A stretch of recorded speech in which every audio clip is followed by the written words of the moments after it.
Baik, Assalamualaikum warahmatullahi wabarakatuh. Selamat pagi, siang, sore, dan malam, Bapak Irwanto Fikri Tonga dan teman-teman semuanya. Perkenalkan, kami dari kelompok 3, kami akan mempresentasikan laporan observasi kami terhadap praktik akuntansi di kantor kecamatan Ngalian.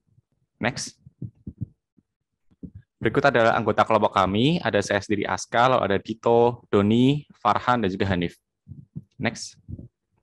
Nah, ini adalah topik pembahasan kita. Yang pertama ada profil, lalu ekosistem akuntansi, transaksi penerimaan kas, transaksi non-kas, transaksi pengeluaran kas, proses penyusunan laporan keuangan, dan juga tantangan dan rekomendasi. Kita mulai dari profil kantor kecamatan Ngalian. Next. Nah, berikut adalah struktur organisasi yang kami dapatkan di website, di mana ada Pak Camat, lalu ada Sekcam, yang membawahi Kasubag Umum dan Kepegawaian, dan juga Kasubag Perencanaan dan Evaluasi Keuangan. Di sini kami menemukan beberapa perbedaan setelah kami konfirmasi, di mana di bagian Kasubag Perencanaan, Evaluasi, dan Keuangan tidak terdapat bendahara gaji dan digantikan oleh pengurus barang yang dapat dilihat di struktur organisasi yang telah kami buat. Next. Nah, ini berikut evaluasi dari struktur organisasi setelah kami konfirmasi, di mana petugas kecamatan yang membantu Kasubag Perencanaan, Evaluasi, dan Keuangan itu ada bendahara pengeluaran, penyimpan barang, penata laporan keuangan, dan juga pengurus barang. Next. Nah, praktik akuntansi di Kecamatan Ngalian ini berhubungan erat dengan subbagian perencanaan, evaluasi, dan keuangan yang diketuai atau dipimpin oleh Ibu Anis Pujianti SE dengan tugas sebagai berikut. Nah, perangkat kecamatan pembantu Kasub seperti yang sudah dijelaskan tadi adalah bendahara pengeluaran, penata laporan keuangan, penyimpan barang, dan juga pengurus barang. Next. Selanjutnya kita akan masuk ke ekosistem akuntansi. Next. Ini sebenarnya ada 3 landasan hukum dari praktik akuntansi di Kecamatan Ngalian. Yang pertama adalah PP nomor 71 tahun 2010 tentang standar akuntansi pemerintah berbasis aktual. Yang kedua adalah Permendagri 64 tahun 2013 tentang penerapan standar akuntansi pemerintah berbasis aktual. Dan yang ketiga adalah Perwali 90 tahun 2018 tentang sistem akuntansi pemerintah Kota Semarang. Next. Nah, ini adalah aktor-aktor dalam ekosistem akuntansi di Kecamatan Ngalian. Yang pertama adalah ada BPKAD Kota Semarang sebagai kuasa bendahara umum daerah atau KPUD, lalu Inspektorat Kota Semarang selaku pengawas, Camat selaku pengguna anggaran atau PA, Kasubag Perencanaan, Evaluasi, dan Keuangan selaku pejabat penata usaha keuangan atau PPK, bendahara pengeluaran, penata laporan keuangan, dan penyimpan barang serta pengurus barang selaku perangkat kecamatan pembantu Kasubag Perencanaan, Evaluasi, dan Keuangan, bendahara pengeluaran kecamatan selaku bendahara pengeluaran, kepala seksi selaku pejabat pelaksana teknis kegiatan atau PPTK, lurah selaku kuasa pengguna anggaran atau KPA, lalu yang terakhir adalah bendahara pengeluaran kelurahan selaku bendahara pengeluaran pembantu atau BPP. Next. Nah, sistem informasi yang digunakan oleh Kecamatan Ngalian adalah SIPD, di mana SIPD atau Sistem Informasi Pemerintah Daerah ini diresmikan oleh Kemendagri pada Oktober 2019. SIPD menurut narasumber kami telah digunakan mulai dari tahap perencanaan dan penganggaran, pencatatan dan penjurnalan, hingga akuntansi pelaporan. Nah, SIPD ini merupakan sistem informasi yang terintegrasi. Sebelum menggunakan SIPD, Kecamatan Ngalian menggunakan SIM, ada SIM anggaran, SIM reporting, dan lain-lain. Perbedaannya, SIPD ini kan diresmikan oleh Kemendagri, jadi melalui pemerintah pusat dan terintegrasi dan sama untuk seluruh OPD di seluruh Indonesia. Sedangkan SIM ini dikelola oleh pemerintah Kota Semarang. Contoh aktivitas yang dilakukan di SIPD terkait sistem akuntansinya adalah seperti pembuatan SPP, verifikasi SPP, pembuatan SP2D, pengesahan LPJ dan SPJ, pembuatan laporan keuangan, dan lain sebagainya. Next. Nah, ini berikut adalah beberapa tampilan dari SIPD. Untuk gambar yang pertama ini adalah dashboard yang menunjukkan total pagu SKPD, total dana tersedia, pencairan dana, sisa anggaran, dan juga sisa anggaran pagu. Next. Nah, ini dashboard yang menunjukkan terkait SP2D sudah terbit, di mana ada informasi mengenai nomor SP2D, lalu SPM yang terkait SP2D tersebut, tanggal penerbitan SP2D dan SPM-nya, lalu uraian mengenai isi dari SP2D dan SPM-nya, sekaligus button yang untuk mengakses dokumennya. Next. Untuk yang ketiga ini adalah dashboard yang menunjukkan pembuatan tanda bukti pengeluaran dan surat tanda setoran atau TBP dan STS. Next. Selanjutnya akan dijelaskan oleh teman saya.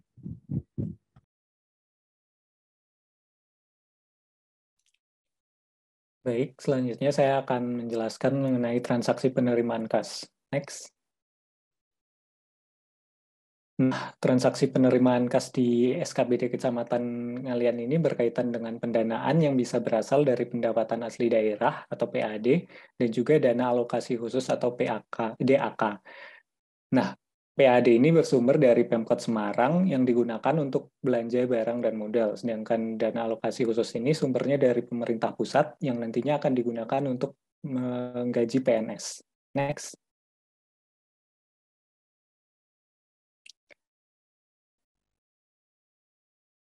Nah, selanjutnya adalah berhubungan dengan alur pendanaan. Nah, untuk memperoleh pendanaan, SKPD Kecamatan Ngalian itu mengajukan surat permintaan pembayaran atau SPP dan surat permintaan membayar atau SPM kepada pemerintah kabupaten atau kota.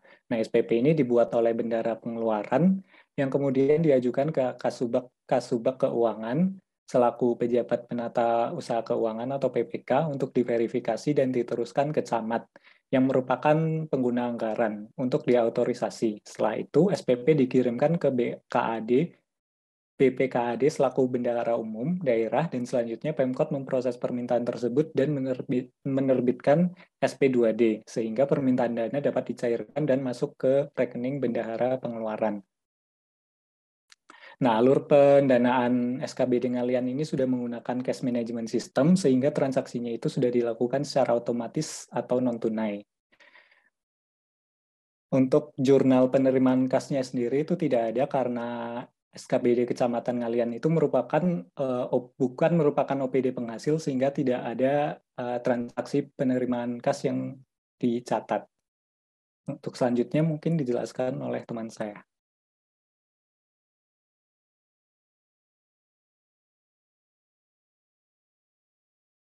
Selanjutnya untuk transaksi non-kas, bisa di next. Nah, pada SKBD Kecamatan Ngalian ini, salah satu contoh transaksi non-kasnya adalah pencatatan penyusutan aset tetap. Nah, metode yang digunakan untuk menyusutkan aset tetap adalah metode garis lurus atau linear. Untuk prosesnya sendiri, pencatatan penyusutan itu dilakukan dengan membuat laporan dan SPJ setelah dilakukannya penatausahaan keuangan, belanja, dan lain sebagainya. Nah, kemudian pada akhir tahun akan diajukan pengusulan terhadap penghapusan untuk aset yang rusak. Akumulasi penyusutan akan dihitung pada akhir tahun dan nilai penyusutannya akan dihitung oleh bagian akuntansi BKAD Kota Semarang. Next. Untuk selanjutnya akan dijelaskan oleh teman saya. Oke, baik. Selanjutnya akan saya lanjutkan terkait transaksi pengeluaran kas. Saya dilanjut, Hanif. Oke, baik. Sebenarnya transaksi pengeluaran kas itu di Kecamatan Ngalian itu ada dua, terkait belanja modal dan belanja operasional. Tapi transaksi yang umum terjadi itu terkait belanja operasional, khususnya belanja barang dan atau jasa terkait ATK, konsumsi rapat, cetak dan penggandaan, serta pemeliharaan barang. Sementara itu ada belanja pegawai yang meliputi belanja gaji. Sedangkan untuk belanja modal sendiri, mungkin yang agak sering itu adalah terkait belanja peralatan. Bisa di next, Hanif. Nah, ini untuk prosedur belanja barang dan atau jasa. Nah, untuk mekanisme pengeluaran kas terkait belanja barang atau jasa ini dilakukan menggunakan uang persediaan. Biasanya pembelanjaan barang atau jasa dilakukan dengan mekanisme pembelian langsung. Untuk prosedurnya sendiri, pertama barang diterima dari vendor atau pihak ketiga ditandai dengan terbitnya dokumen berupa surat pertanggungjawaban atau SPJ. Contoh dokumen SPJ jika belanja konsumsi rapat itu bisa berupa nota konsumsi, undangan, kemudian ada notulen, daftar hadir, serta dokumentasi. Nah, untuk meminimalisir tindakan fraud berupa nota kosong, Kecamatan Ngalian terdapat regulasi bahwa nota harus berstempel toko, kemudian untuk pembelian di atas 5 juta memakai kwitansi bermaterai 10.000. Nah, untuk jurnalnya, pada saat barang atau jasa diterima, jurnal yang dibuat merupakan jurnal finansial yang yaitu persediaan atau beban jasa atas utang belanja barang dan jasa. Kemudian pada saat bendahara pengeluaran membayar barang atau jasa tersebut, terdapat jurnal finansial juga untuk menghapus utang sebelumnya, yaitu utang belanja barang dan jasa atas kas di bendahara pengeluaran. Kemudian ada jurnal anggaran, yaitu belanja barang dan jasa atas perubahan sal. Namun untuk konsumsi rapat sendiri biasanya itu menggunakan mekanisme langsung, bukan melalui utang, yang akan ada pada jurnal berikutnya. Bisa di next. Nah, ini untuk prosedur belanja gaji. Nah, terkait gaji sendiri itu pada Kecamatan Ngalian pembayaran gaji dan tunjangan dilakukan melalui bendahara pengeluaran. Prosedurnya bendahara pengeluaran mengajukan rincian gaji dan kemudian SPP LS gaji kepada Kasubag Keuangan dengan dokumen berupa surat pengantar dan rincian gaji tadi yang telah disiapkan untuk diverifikasi. SPP LS kemudian diserahkan ke PA untuk memperoleh SPCTM. Selanjutnya diterbitkan SPM LS oleh PPK, diserahkan kembali ke PA untuk dibuat SPCTM kembali yang dikirimkan kepada BPKAD untuk verifikasi, dan penerbitan SP2DLS yang kemudian diserahkan kepada Bank Jateng untuk pencairan dana. Setelah dana dicairkan, kemudian bendahara pengeluaran melakukan penyerahan gaji kepada masing-masing pegawai melalui mekanisme transfer. Nah, untuk jurnalnya sendiri, saat pembayaran gaji itu ada 2 jurnal, yaitu jurnal finansial, yaitu terkait beban pegawai atas RK BPKD. Kemudian ada jurnal anggaran, yaitu belanja pegawai atas perubahan sal. Bisa di next, Hanif. Nah, ini untuk contoh jurnalnya. Ini jurnal terkait belanja makanan dan minuman rapat yang menggunakan mekanisme langsung. Bisa di next, Hanif. Nah, ini untuk jurnal gaji tadi ya, yang sudah dijelaskan. Bisa di next. Ini masih jurnal gaji yang telah dijelaskan tadi juga. Bisa di next. Nah, untuk ini adalah jurnal terkait belanja modal atau pengadaan barang. Nah, untuk selanjutnya akan dijelaskan oleh rekan saya. Selanjutnya kami akan membahas mengenai proses penyusunan laporan keuangan berdasarkan panduan SIPD dan pendapat narasumber. Untuk tahapan 1-7 telah dijelaskan sebelumnya oleh Doni dan Farhan, yaitu mengenai pembuatan surat permintaan pembayaran hingga pelimpahan SP2D oleh bendahara kecamatan. Di tahap 8 ada pembuatan tanda bukti pembayaran dan surat tanda setoran oleh bendahara pengeluaran kecamatan atau bendahara pengeluaran kelurahan. Kemudian dilanjutkan pembuatan buku kas umum oleh bendahara pengeluaran kecamatan. Kedua bagian ini menjadi sorotan dari narasumber kami. Tambahan yang diberikan oleh narasumber yaitu sebagai berikut. Pertama, tambahan pada tahap 8. Menurut narasumber, dokumen yang akan diinput harus di-scan terlebih dahulu. Setelah di-scan, bendahara akan melakukan input dokumen. Dokumen yang sudah diinput dalam konteks TBP akan menjadi TBP terregistrasi. Kemudian akan ada proses verifikasi secara manual atas TBP. Nantinya, bendahara akan melakukan checklist satu persatu terhadap TBP yang sudah sesuai. Misalnya, TBPA sudah benar, maka bendahara akan mencentang kolom yang menyatakan bahwa TBPA sudah sesuai. Hal ini terus berulang sebanyak TBP yang diinput. Sebagai informasi, input yang dilakukan di dalam SIPD tidak boleh salah. Jika terdapat kesalahan, harus membetulkannya dengan melaporkan kejadian ke Kemendagri. Kedua, tambahan pada tahap 9. Narasumber menjelaskan bahwa fungsi PKU itu bisa menjadi alat untuk mencocokkan nilai uang masuk, uang keluar, dan sisanya apabila dibandingkan dengan SP2D dan TBP. Selain tambahan pada dua bagian tersebut, narasumber juga menjelaskan bahwa SIPD membuat secara otomatis laporan keuangan. Selanjutnya ada juga tambahan sebagai berikut. Yang pertama, setiap bulan BPPKAD akan membandingkan beberapa pengeluaran kas daerah untuk Kecamatan Ngalian dan dicocokkan dengan dokumen kecamatan. Apabila sudah sesuai, bidang akuntansi di BPKAD akan mengeluarkan berita acara rekonsiliasi. Berita acara rekonsiliasi adalah dokumen yang menyatakan bahwa proses rekonsiliasi telah dilaksanakan serta telah menunjukkan hasil yang sama atau telah memenuhi kriteria yang diterbitkan. Yang kedua, aset pada neraca dicocokkan dengan aset yang tertera pada SIMDA BMD atau Sistem Informasi Manajemen Daerah Barang Milik Daerah. 3. Tanggal 10 Januari adalah batas waktu penyerahan seluruh laporan keuangan pada BPKAD. Setelah itu, BPK akan melakukan audit. Namun, Kecamatan Ngalian sering sekali mengumpulkan dokumen melebihi batas waktu sehingga seluruh proses baru selesai di bulan Februari. Yang keempat, Kepala Perencanaan, Evaluasi, dan Keuangan serta camat menjadi aktor terakhir dalam proses penatausahaan pengeluaran. Berdasarkan panduan SIPD, mereka memiliki tugas terakhir dalam verifikasi SPC dan pengesahan SPC. SPC adalah bukti surat yang berkaitan dengan kelengkapan administrasi pertanggungjawaban penatausahaan keuangan dan atau hasil realisasi kegiatan yang bersifat teknis dan khusus. Selanjutnya akan disampaikan oleh Dito.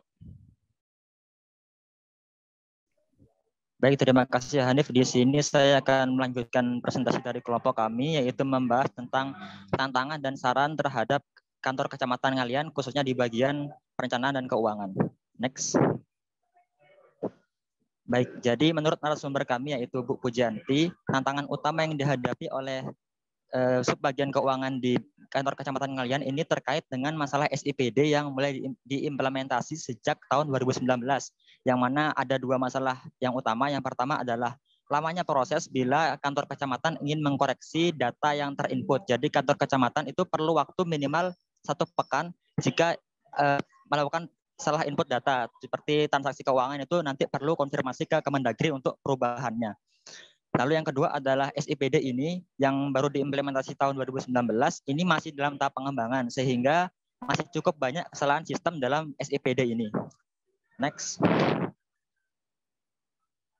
Nah, terkait saran yang mungkin menurut kami bisa meningkatkan performa atau kinerja dari kantor Kecamatan Ngalian, khususnya di bagian subbagian perencanaan dan keuangan, adalah ada dua, yaitu masih berkaitan dengan SIPD tadi. Yang pertama adalah menunjuk salah seorang staf di subbagian tersebut untuk mempelajari SIPD secara lebih dalam. Jadi nanti subbagian tersebut bisa konsultasi jika ada masalah atau problem kepada orang tersebut. Lalu yang kedua adalah mungkin kantor Kecamatan Ngalian ini bisa menginisiasi adanya grup operator SIPD antar daerah, yang mana mungkin di grup WhatsApp tersebut nanti bisa operator SIPD antar daerah bisa saling sharing terkait informasi atau solusi di SIPD seperti itu. Next. Baik, mungkin cukup sekian dari presentasi kelompok kami. Terima kasih untuk teman-teman dan Pak Aritonga yang sudah menonton.